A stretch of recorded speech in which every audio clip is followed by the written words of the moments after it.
चमकौली नाम के एक छोटे से गांव में एक बहुत ही सुंदर बाग था, लेकिन कोई भी गांव वाला उस सुंदर बाग में जाने से डरा करता था। उनका मानना था कि अक्सर बाग के उस पार वाली गुफा के अंदर से किसी जिन्न की आवाजें आती हैं, जो आते जाते लोगों को आवाजें देता है, जिससे गांव वाले बहुत डरा करते थे। एक दिन गांव के दो युवक खेत पर आपस में बात करते हुए, अरे भाई, कल मैं उस बाग की तरफ गया था, वहाँ फिर से उस जिन की वही डरावनी आवाजें आ रही थी। अरे क्यों भाई, क्या करने गए थे तुम वहाँ? क्या तुम्हें पता नहीं बाग के पास वाली गुफा में जिन रहता है? अगर वो तुम्हें कहीं कुछ कर देता तो आइंदा फिर उस बाग की तरफ मत जाना। तभी वो वहाँ से बात करते हुए खेत से चले जाते हैं। अगले दिन गांव का एक लड़का रांझा, यार इस गुफा में से आवाजें कौन देता होगा? मुझे इसके पीछे जरूर कोई राज नजर आता है। रांझा भैया जो भी हो, लेकिन गलती से भी इस गुफा के अंदर मत जाना। लेकिन इस गुफा का रहस्य तो मैं जान कर रहूंगा। सब गांव वाले डर के साए में आखिर कब तक रहेंगे? उसके बाद शाम हो गई और रांझा और उसका दोस्त अपने अपने घर चले गए। अगले दिन सुबह सारे गांव में सन्नाटा था और रांझा के घर के बाहर उसकी लाश रखी हुई थी। सब रो रहे थे। शाम को बस ये बोल के घर से निकला था कि आज एक रहस्य से पर्दा उठाने जा रहा हूँ। मेरे रांझा की बहादुरी उसे ले डूबी। हाय मेरा बच्चा। हो ना हो, ये उस गुफा वाले जिन ने ही किया है। हाँ, उसी गांव में धन्नू नाम का व्यक्ति रहता था, जो एक व्यापारी था। उसकी दो बेटियां थीं, रीमा और सीमा। उन दोनों को रंग बिरंगे फूलों का बहुत शौक था।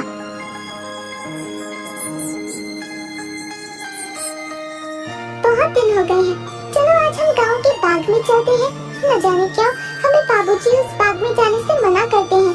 इस पूरे गांव में एक वही जगह है जहाँ कितने सुंदर सुंदर फूल होते हैं। हाँ सीमा, वो बाग सच में बहुत सुंदर है। उस बाग में बहुत सुंदर सुंदर फूल होते हैं, लेकिन बाबूजी हमें जाने नहीं देते। वो कहते हैं गांव के बाग के उस पार एक गुफा है जो बहुत ही भयानक है, हमारा जाना वहाँ सही नहीं होगा। लेकिन गांव की रांझा भाई की मौत के बाद तो गुफा और ज्यादा डरावनी लगने लगी है। अरे रीमा, ये सब झूठी बातें हैं, मुझे नहीं लगता वहाँ ऐसा कुछ है। और वैसे भी गांव वालों ने उस जिन्न को देखा नहीं, बस उसकी आवाज ही सुनी है। अगर सच में वहाँ कोई जिन्न होता तो क्या गांव वालों के सामने नहीं आता? हाँ, बोल तो सही रही हो सीमा, मुझे भी लगता है कि वहाँ कुछ नहीं है। चलो ठीक है, हम दोनों कल ही बाग में जाएंगे और हो सके तो क्या पता रांझा भाई की मौत का राज भी पता चल जाए। हाँ, कुछ नहीं है, वहाँ हम दोनों सुबह चलेंगे, तब तुम खुद ही देख लेना। लेकिन बाबूजी हमें नहीं जाने देंगे सीमा। कल बाबूजी सुबह किसी काम से शहर जाएंगे, उनके जाते ही हम दोनों बाग में जाएंगे। रीमा अपना सिर हिलाती हुई ठीक है। इसके बाद दोनों बहनें अपने कमरे में जाकर सो जाती हैं। अगली सुबह, देखो मेरी प्यारी बेटियों, मैं किसी काम से शहर जा रहा हूँ। तुम दोनों अपना ख्याल रखना और उस बाग में फूल तोड़ने मत जाना। वो जगह अच्छी नहीं है, कोई भी गांव वाला वहाँ नहीं जाता। पता है ना, रांझा भी वहीं जाने से मारा गया था। हम दोनों बहनें उस बाग में नहीं जाएंगी। इसके बाद धन्नू वहाँ से चला जाता है। उसके जाते ही दोनों बहनें उस बाग की तरफ जाने लगती हैं कि तभी एक गांव का आदमी उन्हें देख लेता है। अरे सीमा और रीमा बेटिया, तुम इस बाग की तरफ कहाँ जा रही हो? क्या तुम्हें नहीं पता कि बाग की उस तरफ एक गुफा है जो बहुत ही डरावनी है? वहाँ से अक्सर किसी जिन की आवाज आती है। अरे काका, हम दोनों बस बाग में ही जा रहे हैं, वहाँ से कुछ फूल लेकर बस अभी आ जाएंगे। आप चिंता मत कीजिए, हम बाग के उस तरफ वाली गुफा में नहीं जाएंगे। चलो ठीक है बेटिया, लेकिन तुम दोनों शाम होने से पहले आ जाना। अच्छा, अब मैं चलता हूँ। इसके बाद वो आदमी वहाँ से चला जाता है। थोड़ी दूर चलने पर सीमा और रीमा देखती हैं कि दो चोर आपस में बातें कर रहे होते हैं। अरे भाई, हम ये सही कर रहे हैं क्या? गांव वाले तो कहते हैं उस गुफा में एक जिन रहता है जो लोगों को आवाजें देता है। मुझे नहीं लगता है ऐसा कुछ है। वो गुफा गांव के सरपंच की है। मुझे तो लगता है उसमें बहुत सारा खजाना होगा। सब गांव वालों को डराने का बहाना है। बस चलो, चलकर आज देख ही डालते हैं। इसके बाद वो दोनों गुफा की ओर जाने लगते हैं। उन्हें गुफा की ओर जाता देख रीमा और सीमा भी उनके पीछे जाने लगती हैं कि तभी वो देखती हैं कि वो दोनों चोर गुफा के अंदर जाने ही वाले होते हैं कि वहाँ एक औरत आती है जो देखने में काफी भयानक होती है और उसके हाथ में एक टोकरी होती है जिसमें बहुत सारे रंग बिरंगे फल होते हैं। तभी वो औरत उन दो चोरों से कहती है, कहाँ जा रहे हो तुम दोनों? क्या तुम्हें पता नहीं इस गुफा में एक जिन्न रहता है? वो तुम्हें मार डालेगा। चले जाओ यहाँ से, चले जाओ। क्या कहा? जिन? अरे बाबा! कि तभी उस जिन्न की आवाज आती है, कौन है वहाँ? क्या कोई मुझे सुन पा रहा है?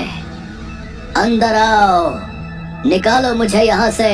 जिन्न की ऐसी डरावनी आवाज सुनकर वो दोनों डर जाते हैं। अरे भैया भागो, इस गुफा के अंदर तो सच में कोई जिन है, भागो यहाँ से। और वो दोनों वहाँ से भाग जाते हैं। मैंने तो पहले ही कहा था, यहाँ अब दोबारा मत आना, वो तुम्हें जिंदा नहीं छोड़ेगा। ये सब रीमा और सीमा देख रही थी कि तभी वहाँ रीमा और सीमा के सामने वो औरत आ जाती है जो देखने में काफी भयानक होती है, जिसके हाथ में बहुत सारे रंग बिरंगे फल होते हैं। कहाँ जा रही हो तुम दोनों? सीमा और रीमा डरते हुए, हम तो बस ऐसे ही बाग घूमने आए थे काकी, लेकिन आप यहाँ क्या कर रही हैं? मैं तो यही रहती हूँ, यही बाग मेरा घर है। तुम दोनों यहाँ से जल्दी चली जाओ, वरना वो जिन्न तुम्हें छोड़ेगा नहीं। जाओ यहाँ से। क्या सच में बाग के उस पार वाली गुफा में कोई जिन्न है काकी? हाँ, और वो बहुत खतरनाक है। तुम दोनों यहाँ से जल्दी चली जाओ। इसके बाद वो औरत वहाँ से चली जाती है। मुझे बहुत डर लग रहा है, अब मैं इसके आगे नहीं जाऊंगी। मुझे लगता है वो औरत सच बोल रही है, वो जिन्न हमें मार डालेगा। मैं नहीं जाऊंगी इस गुफा में। ठीक है, तो मेरा यही इंतजार करना। मैं सिर्फ जानना चाहती हूँ, क्या वाकई वो आवाज जिन्न की है या नहीं? इसलिए मैं तो गुफा के अंदर जा रही हूँ। तुम यहाँ से कहीं मत जाना, मैं जल्दी आ जाऊंगी। इसके बाद रीमा अकेले ही आगे चलती है।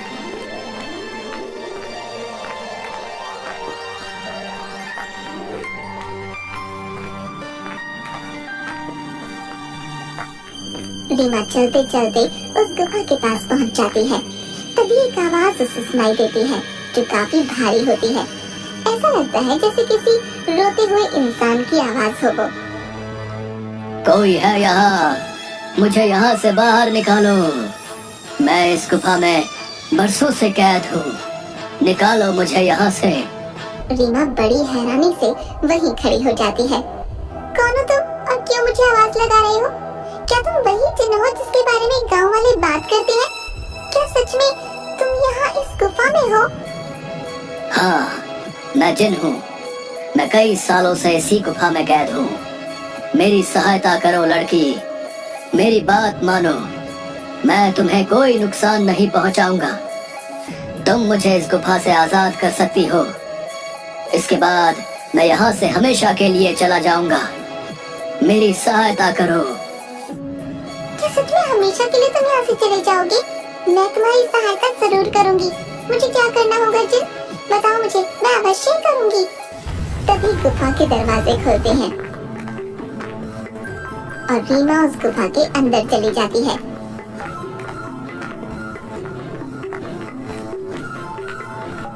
जैसे ही वो अंदर जाती है, एक बहुत बड़ी अजीब से जानवर की परछाई उसे नजर आती है जो देखने में बहुत ही डरावनी होती है। आओ लड़की, तुम्हारा जिन की इस गुफा में स्वागत है। मैं कई सालों से गुफा के बाहर आते जाते लोगों को आवाजें लगाता हूँ।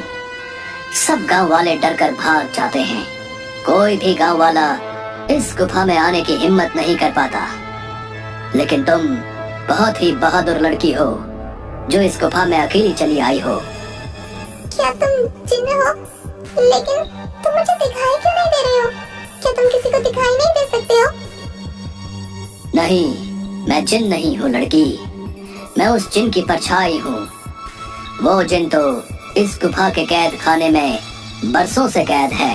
वो बाहर नहीं आ सकता है। मैं उसकी परछाई हूँ। परछाई? तुम मुझे ये बताओ कि वो जिन इस गुफा में कैद क्यों है? क्या जिन्न के इस गुफा में रिहा होने का कोई मार्ग नहीं है? मार्ग है लड़की, और तुम उस मार्ग तक पहुंच सकती हो, लेकिन इसके लिए तुम्हें इस गुफा के तहखाने में जिन के पास जाना होगा।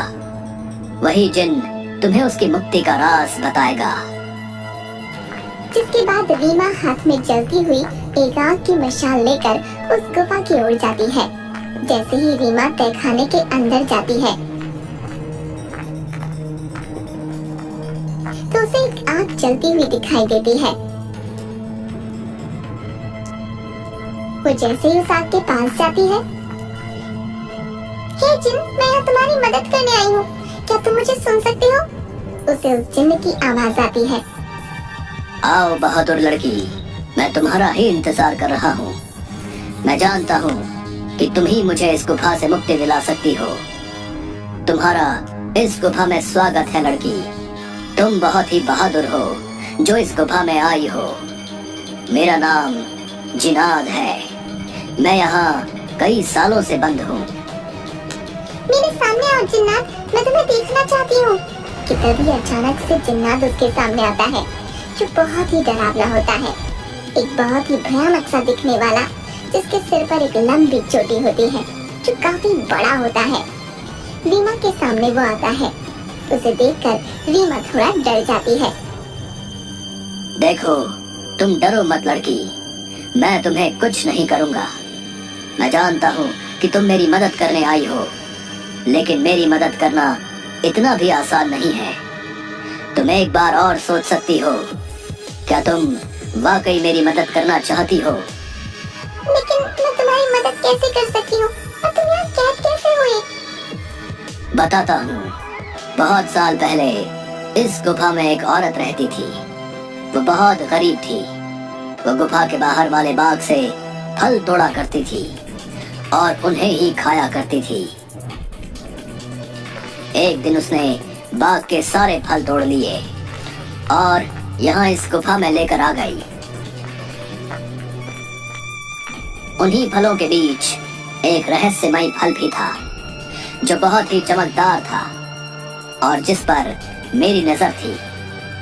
वो फल मेरी उम्र 100 साल और बढ़ा सकता था, लेकिन मैं उस फल को तब तक नहीं छू सकता था जब तक कोई इंसान उस फल को उसके पेड़ से तोड़ ना ले।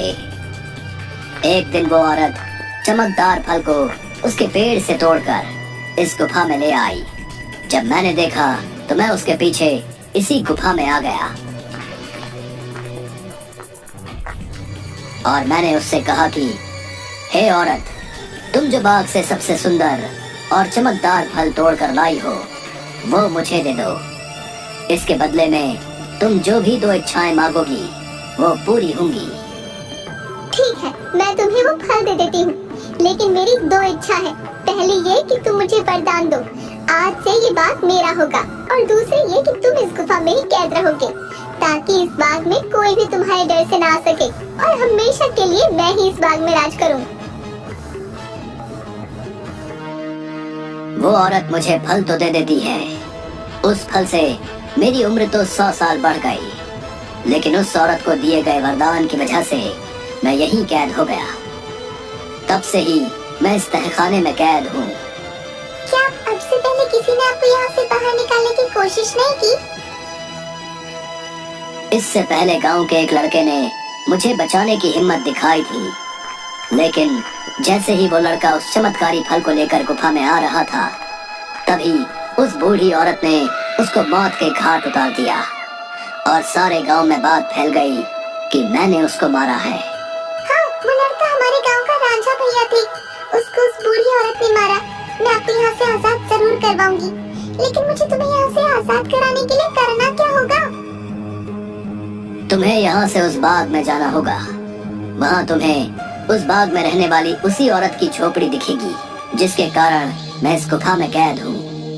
तुम्हें उसकी झोपड़ी में जाना होगा। वहाँ से तुम्हें सबसे सुंदर और चमकदार फल लाना होगा। मेरी मुक्ति का राज उस फल में ही कैद है। ध्यान रखना बहादुर लड़की, उस औरत की झोपड़ी में कोई नहीं जा सकता है।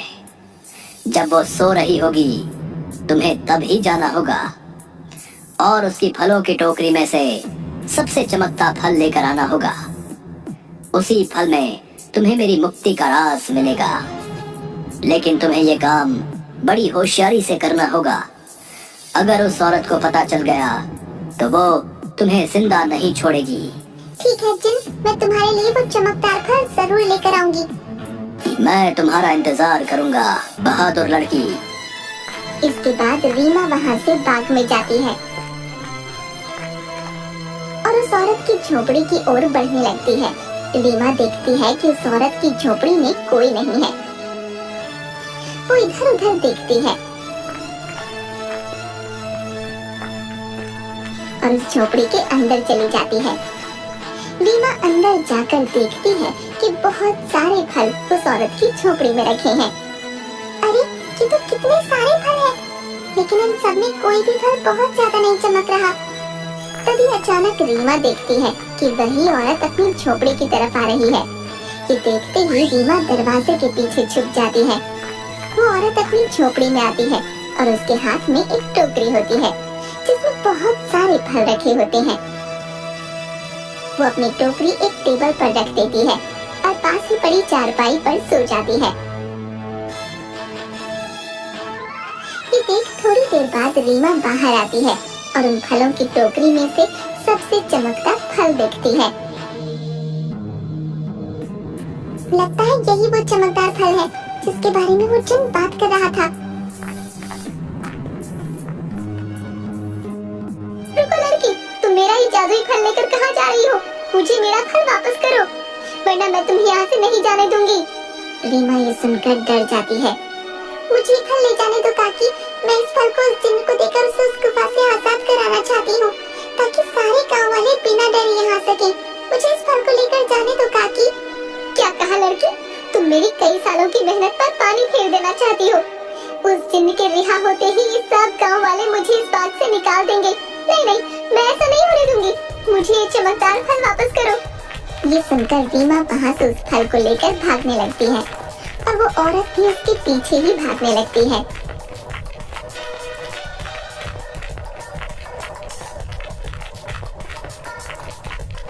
रीमा भागते भागते उस गुफा में पहुंच जाती है। जैसे ही वो गुफा में पहुंचती है, वो जादुई फल उसके हाथ से नीचे गिर जाता है, जिसके गिरते ही तोते में बदल जाता है। रीमा ये देखकर हैरान हो जाती है। तभी वो औरत वहाँ आ जाती है। ये तुमने क्या किया लड़की? इस जादुई फल को नीचे गिरा दिया और अभी तोता तुम्हें उस जिन्न की आजादी का सबसे आखिरी रास्ता बताएगा। नहीं, मैं ऐसा नहीं होने दूंगी, मैं तुम्हें मार डालूंगी।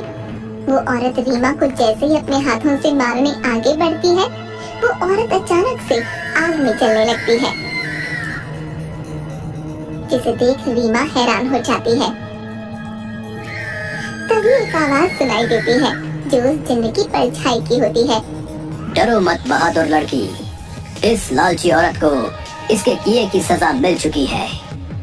अब तुम्हें अपनी मंजिल का आखिरी पड़ाव पार करना है, जिसमें ये तोता तुम्हारी मदद करेगा।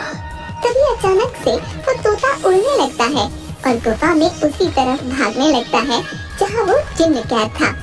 रीमा भी उसके पीछे पीछे चलने लगती है।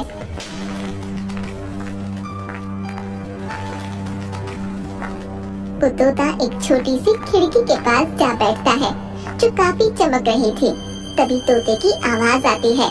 सुनो बहादुर लड़की, तुम्हें इस चमकदार खिड़की को खोलना होगा, जिसकी चाबी तुम्हें ढूंढनी होगी। मैं तुम्हें 2 रास्ते बताऊंगा, जिस पर चल के तुम्हें इस खिड़की को खोलने वाली चाबी मिलेगी। लेकिन 2 रास्तों में से तुम्हें कोई एक रास्ता चुनना होगा।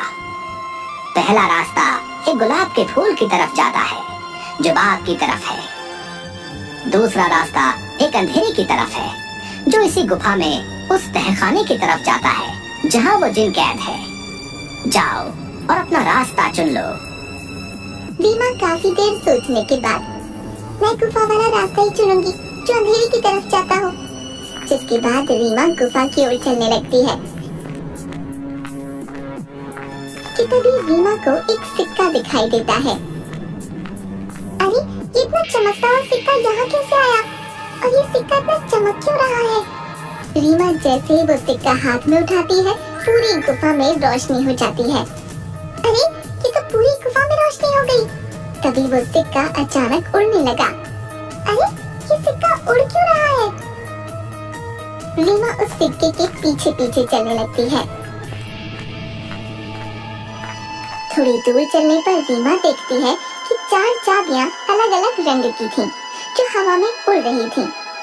अरे ये तो वही चाबियां हैं जिसके बारे में वो तोता बता रहा था। लेकिन अब इनमें से सही चाबी कौन सी होगी, ये कैसे पता चले? तभी रीमा को एक आवाज आई जो उस जिन्न की परछाई की थी। बहादुर लड़की, तुम्हें इनमें से एक चाबी उठानी है। याद रखना, तुम्हें एक सही चाबी उठानी है, लेकिन याद रहे तुम्हें बड़ी होशियारी से ही एक चाबी उठानी होगी। अगर तुमने गलती से गलत चाबी चुन ली तो ये चारों चाबियां गायब हो जाएंगी और तुम कभी भी जिनको आजाद नहीं कर पाओगी। ये सुन रीमा हैरान हो जाती है। क्या? हे भगवान, ये किस दुविधा में डाल दिया है? अब मैं कैसे इन चारों चाबियों में से सही चाबी चुनूं? काफी देर सोचने के बाद रीमा देखती है कि चारों चाबियों में से एक चाबी बहुत बड़ी थी, जो लाल रंग की थी, और जिस चमकदार फल के गिरने से वो तोता बना था वो भी लाल ही रंग का था। रीमा समझ गई कि लाल वाली चाबी चुननी है। उसके लाल चाबी चुनते ही बाकी सारी चाबियां गायब हो गईं। और फिर से चिन्ह की परछाई की आवाज आई। शाबाश बहादुर लड़की, तुम्हारी सूझबूझ की वजह से आखिरकार तुमने बिल्कुल सही चाबी चुन ली। अब जाओ उस खिड़की के पास और खोल दो उसे। रीमा उसी खिड़की के पास जाती है।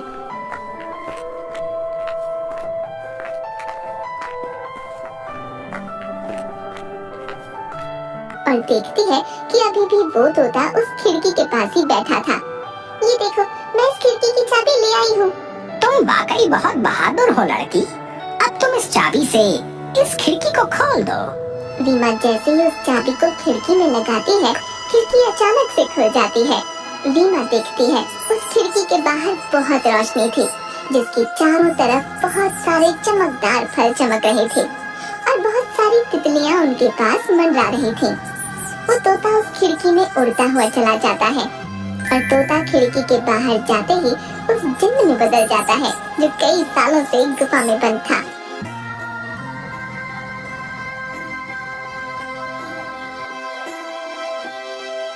तुम्हारा बहुत बहुत धन्यवाद लड़की, तुमने मुझे इस गुफा से आजाद कर दिया। तुम एक निडर और साहसी लड़की हो। तुम जो भी मांगोगी मैं वो तुम्हें दूंगा। बोलो, क्या इच्छा है तुम्हारी? क्या सच में अब तुम आजाद हो गए हो? अब तुम इस गुफा में नहीं हो। अब सब गांव वाले यहाँ आ सकेंगे। मैं और मेरी बहन भी अब बाग में आ सकेंगे कभी भी। हाँ बहादुर लड़की, अब किसी को भी डरने की कोई जरूरत नहीं है। अब मैं इस गुफा से बाहर आ गया हूँ अपनी दुनिया में। अब मैं किसी को आवाजें नहीं दूंगा। तुम जब चाहो यहाँ आ सकती हो। तुम्हारी ही वजह से मैं आजाद हो पाया हूँ। तुम मुझसे जो भी मांगोगी मैं तुम्हें वही दूंगा। बोलो, क्या इच्छा है तुम्हारी? जिन, मैं कुछ नहीं मांगना चाहती हूँ, लेकिन अगर तुम सच में मेरी इच्छा पूरी करना चाहते हो तो गुफा के सामने वाले बाग से मुझे बहुत प्यार है। इसमें रंग बिरंगे फूल मुझे बहुत पसंद है। मैं चाहती हूँ कि ये बाग हमेशा ऐसे ही खिलखिलाता रहे। इसके फूल कभी न मर जाएं। ठीक है बहादुर लड़की, तुम्हारी ये इच्छा जरूर पूरी करूंगा। अब ये बाग हमेशा यूं ही रहेगा, कभी भी मुरझाएगा नहीं। तुम अब जब भी इस बाग के फूलों को देखोगी तो ये हमेशा खिले रहेंगे। अच्छा, अब मैं हमेशा के लिए यहाँ से जा रहा हूँ। इसके बाद वो जिन्न गायब हो जाता है और खिड़की बंद हो जाती है। रीमा जब गुफा से बाहर निकलती है तो सब गांव वाले धन्नू और सीमा बाहर खड़े होते हैं। अरे मेरी बिटिया, आ गई तू वापस। उस जिन ने तुझे कुछ किया तो नहीं? आखिर क्यों गई थी तू उस गुफा के अंदर? अगर वो जिन तुझे मार डालता तो क्या करता मैं? दीदी, तुम ठीक तो हो ना? क्या सच में तुम्हें उस जिन्न ने कुछ नहीं किया? बाबूजी, मैं बिल्कुल ठीक हूँ। अब अंदर कोई जिन्न नहीं है। इस गुफा के अंदर जो जिन्न था अब वो हमेशा के लिए इस गुफा से चला गया है। अब आप सभी को डरने की कोई जरूरत नहीं है। अब कोई भी यहाँ आ सकता है। अरे क्या बोल रही हो रीमा बिटिया? आखिर कहाँ गया वो जिन जो आते जाते लोगों को आवाजें दिया करता था? रीमा गांव वालों को सारी बात बताती है।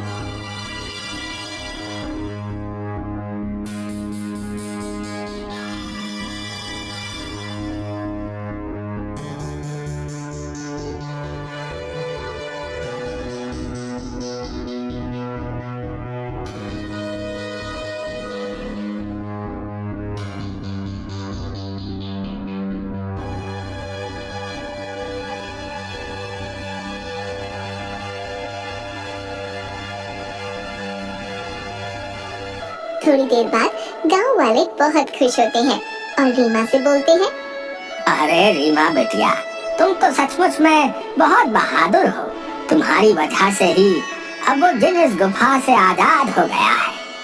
अब हम गांव वालों को डरने की कोई जरूरत नहीं है और रांझा की मौत का रहस्य भी सब गांव वालों को पता चल गया। इसके बाद गांव वाले बिना डरे हंसी खुशी गांव में रहने लगते हैं।